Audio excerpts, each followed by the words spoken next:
বহুত মোৰ কোৱাৰ ভাষা নাই। মই তেওঁতকৈ ডাঙৰ। মোৰ এতিয়া 88 ভৰি 89 সোমাইছে। তেওঁ মোতকৈ সৰু 9 বছৰ মানে। বহুত নাম গাইছোঁ।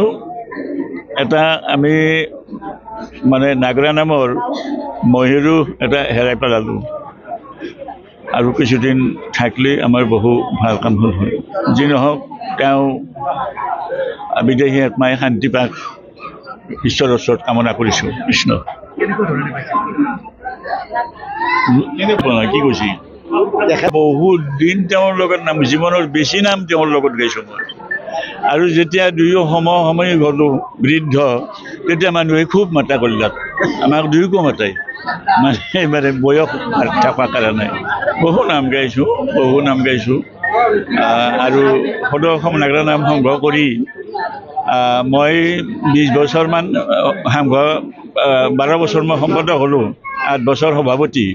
তাৰপিছত মহেন্দ্ৰ দাদা গেল, মহেন্দ্ৰ দাদাও ঢুকাল। তাৰপিছত ৰামচৰণ তেওঁ সভাপতি হৈয়ে তেওঁ বৈকুণ্ঠ প্ৰেৰণ কৰিলে। এতিয়া কেতিয়াবা যে পাম আশা কৰিব নোৱাৰোঁ। সেইকাৰণে 2025 বৰ্ষটো আমাৰ কাৰণে অতি অভিশপ্ত বছৰ বুলি ক'ব লাগিব। আৰু সেইকাৰণে আমি সিদ্ধান্ত গ্ৰহণ কৰিলোঁ, আমাৰ যিবিলাক অনুষ্ঠানত আজি আমাৰ পাঠকসকলৰ নাগৰা নামৰ পৰিৱেশন কৰাৰ কথা আছিলে, সেইখিনি আমি পাঠকসকলকে বিৰত থাকিবলৈ অনুৰোধ জনাইছোঁ। আৰু আপোনালোকৰ যোগেদি আমি এইটোও জনাওঁ যে যিসকল কমিটি আমাক মাতিছিল তেখেতসকলকো আজিৰ কথাটোত আমাক এৰা ধৰা কৰিবলৈ আমি অনুৰোধ জনাইছোঁ। এই 2025 চনটো অসমীয়াৰ বাবে খুব বেয়া চন। আৰু এই 2025 আমি বহু কেইগৰাকী অসম ৰত্ন হেৰুৱাইছোঁ, কিংবদন্তী হেৰুৱাইছোঁ। আৰু যোৱা নিশা 12:20 নাগাৰা নামৰ মহিৰুষ ৰামচৰণ ভৰালী দেৱ আমাৰ মাজৰ পৰা আঁতৰি গৈছে। আৰু এগৰাকী অসম আন্দোলনৰ সৈতে তেখেত জড়িত আছিল। অসম আন্দোলনৰ নাগাৰা নামৰ জৰিয়তে তেখেতে মানুহক ৰাইজৰ মাজলৈ লৈ আহিছিল, আন্দোলনটো নতুন গতি দিছিল। আৰু সেইগৰাকী শিল্পীক হেৰুৱাই আমি ছাত্ৰ সন্থাৰ পৰিয়াল সঁচাকৈ মৰ্মাহত হৈছোঁ। আৰু ছাত্ৰ সন্থাৰ এগৰাকী অঘোষিত উপদেষ্টা আছিল আমাৰ। আৰু প্ৰতিটো ক্ষেত্ৰতে আমাক তেখেতে উপদেশ দিছিল আৰু প্ৰতিটো অনুষ্ঠানত তেখেতৰ সহযোগ আছিল।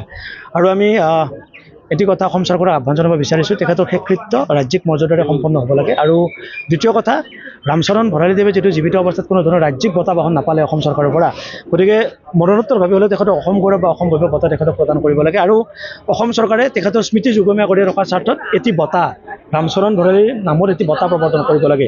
আৰু ইতিমধ্যে আমি নাগাৰা নাম সংঘৰ লগত আলোচনা কৰিছোঁ, বিভিন্ন জ্যেষ্ঠ ব্যক্তিসকলৰ আলোচনা কৰিছোঁ, বিভিন্ন নাগাৰা নামৰ পাঠকৰ লগত আলোচনা কৰিছোঁ। আজিৰ এই দিনটো নাগাৰা নাম দিৱস হিচাপে অসমত পালন কৰিব লাগে। এইটো অসম চৰকাৰে যথেষ্ট উদ্যোগ গ্ৰহণ কৰক। ছাত্ৰ সন্থাই উদ্যোগ গ্ৰহণ কৰিছোঁ, বিভিন্ন দল সংগঠনে উদ্যোগ গ্ৰহণ কৰিছে। আৰু নাগাৰা নামকো এই ক্ষেত্ৰত আমাক যথেষ্ট সঁহাৰি জনাইছে। আৰু যিহেতু আজি শেষ শ্ৰদ্ধাঞ্জলি, তেখেতক ৰাজহুৱা শ্ৰদ্ধাঞ্জলি জনাবলৈ আমি তেখেতৰ বাসগৃহত আমি এটা ক্ষেত্ৰ আমি উলিয়াইছোঁ। তাত কিছু সময় পিছতে ৰাইজৰ বাবে শ্ৰদ্ধাঞ্জলি অনুষ্ঠান আয়োজন কৰা হ'ব। আৰু শেষকৃত্যটো তেখেতৰ যিটো নতুনকৈ এটা ঘৰ তেখেতৰ সম্পূৰ্ণ ঘৰ এটা সাজি আছিল, কিন্তু তেখেতৰ ঘৰৰ কাষতে তেখেতক শেষকৃত্য সম্পন্ন কৰা হ'ব। আৰু পুনৰ কৈছোঁ যে শেষকৃত্য যাতে ৰাজ্যিক মৰ্যাদাৰে সম্পন্ন হয়, তাৰ বাবে অসম চৰকাৰৰ ওচৰত আহ্বান জনাইছোঁ।